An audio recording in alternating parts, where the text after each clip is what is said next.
Chantal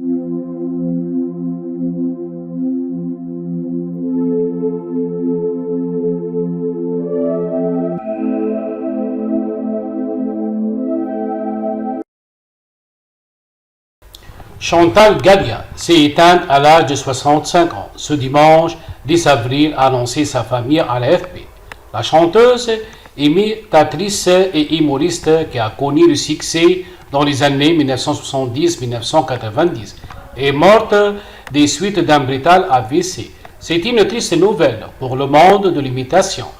La chanteuse humoriste et imitatrice Chantal Gallia est décédée des suites d'un AVC ce dimanche 10 juillet 2022 à l'âge de 65 ans.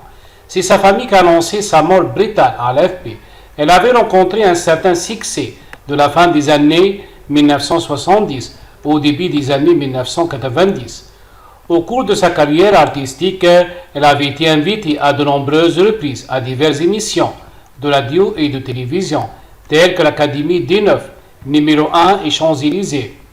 Chantal Gallia, née Chantal Halimi, avait également animé sa propre capsule hebdomadaire intitulée Gallia de la joie et diffusée sur l'antenne en août 1989.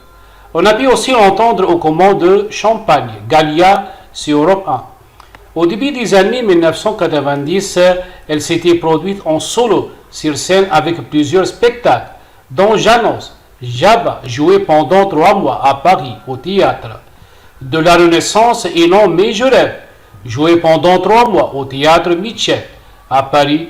À côté de cela, la chanteuse imitatrice et humoriste avait accompagné de nombreux artistes durant leur tournée, comme Joe Dassin, Claude François, Linda de Souza, Pierre Bachelet, Dalida ou encore Hervé Villard.